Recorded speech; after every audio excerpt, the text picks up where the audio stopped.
Let's talk about what happened at the Cenotaph yesterday on Armistice Day, the day that we mark the commemorations of the downing of weapons, effectively at 11 o'clock on the 11th day of November in 1918, the end of the First World War. This was the day the Extinction Rebellion decided to lay a climate change wreath and hold up banners at the Cenotaph yesterday. They held up a banner saying, "Honour their sacrifice. Climate change means war." Huge anger about this, Emma. Do you share the concern that they tried to hijack a war memorial for their own cause?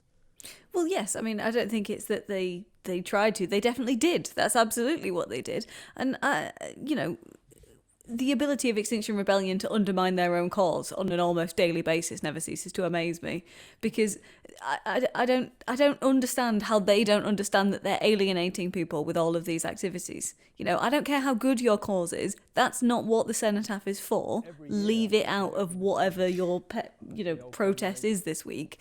It's about remembering the war dead. That's what it should be for. It shouldn't be for anything else. Indeed. Well, let's talk about this with my next guest. Matt Ridley is a Conservative peer, great-grandson of the architect of the Cenotaph, and someone who's been writing about and investigating the issues of climate change and how to tackle it for many, many years. Lord Ridley, good morning to you. Good morning, Good Julia. morning. What was your reaction when you saw the video put out by Extinction Rebellion of them walking along, looking all very serious, sombre, someone in a military uniform, someone in a nurse's uniform, laying a wreath with Act Now as the slogan on climate change, and unfurling a banner saying climate change means war at the Cenotaph?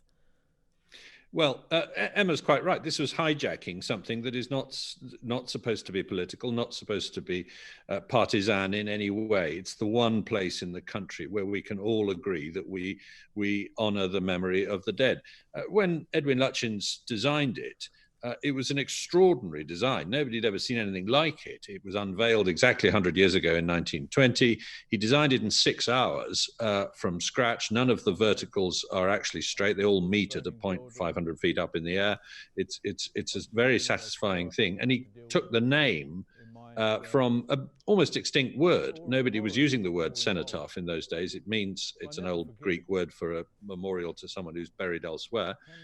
He borrowed that, and he insisted on no religious iconography, no crosses or anything like that, because it's supposed to honor Hindus and Muslims and Jews as well as Christians. And so he was, the whole point was, this is not a partisan place. This is a place where you don't do political stunts. And I think it's immensely disrespectful of them to have done it, and pretty irritating that the police, who after all are parked in very large numbers right next door, didn't do anything about it. Well, this is the thing. I mean, I believe in freedom of speech and freedom of peaceful expression. And as long as they're not doing any damage, part of me is thinking, look, they should have the right to do their horrible, crass, inappropriate stunt. And then we have the right to judge them and criticise them for it. And that's what we do in a peaceful democracy. And yet we know that other people, veterans who wanted to be at the Cenotaph, who wanted to get close to the Cenotaph, were not allowed to be at the Cenotaph within recent days and ended up being arrested. So it does seem to be yet again double standards being shown by the police. And as always, yet again, there is criticism of Dame Cressida Dick, the chief of the Metropolitan Police. She's now ordered a review into how the banner and the wreath were allowed to be put on and then remain on memorial when police are being curtailing so many other people's freedoms.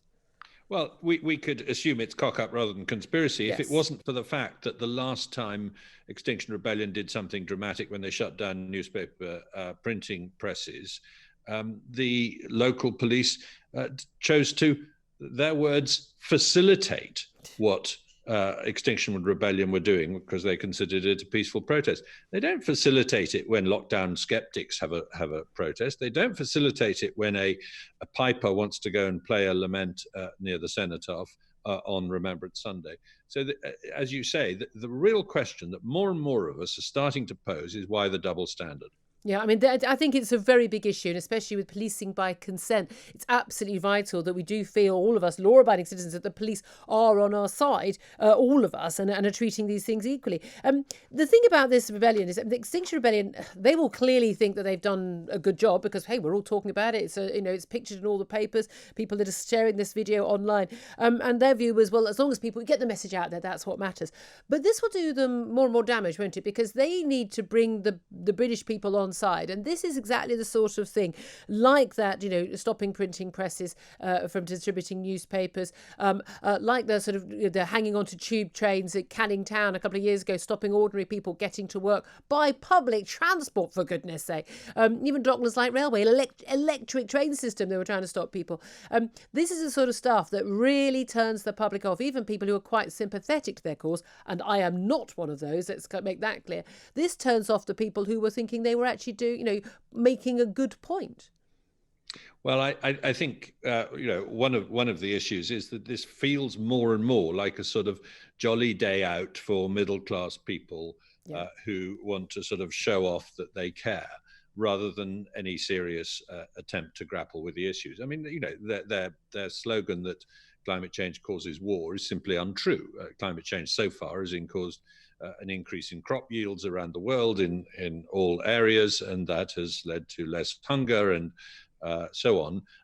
It's possible that in future there might be wars over climate change, but you've got to make some pretty implausible conjectures to get there. Climate change is a problem, but the fact that it's causing war is simply a falsehood. And so you can't help feeling, as I say, this is more about how to entertain bored young people who want to show off than about anything serious to do with the issue. It always seems to be public school kids as well, doesn't it? Who again don't seem to have proper jobs, and everyone else just trying to pay their rent and pay their bills. But this is the thing, isn't it? Is that a lot of the claims of these climate change protesters are just completely easily refutable, not just deniable, refutable. We can prove that they're not true. That more and more people, millions are going to die as a result of climate change. Deaths from climate change have gone down by 90% in the last century because of human ingenuity. These constant over-egging of any of the claims in terms of the number of degrees that the temperature is rising. Again, not even stuff that even the IPCC are claiming it is actually happening. They totally over-egg this, and yet, small point worth making, the government has given into their net zero target. Okay, by 2050, not 2025, but nevertheless, the government has taken on board an awful lot of their demands. Well, I'm afraid it is a problem that government ministers are parroting some of the claims about how dangerous climate change is. Climate change is a real problem. It happens. It is something we need to deal with. But the idea that it presages imminent extinction, that it's an extremely urgent issue, that it should trump all other issues, that we should actually damage our environment in all sorts of ways by covering hills in wind turbines and things like that, or burning forests in power stations in order to try and offset it, is, I'm afraid, a big mistake. And I do worry that all we're going to end up doing in this country is racking up the price of energy, hugely reducing the reliability of our energy supply so that the lights start going out. And we've had some very near misses on blackouts just in the last few weeks because of the unreliability of wind. And all for nothing, because there's nothing Britain can do on its own to stop the temperature rising. Indeed. And there's very little the world can actually do until we find a reliable source of energy, of affordable energy that can come in sufficient quantity. Okay. And that ain't renewables.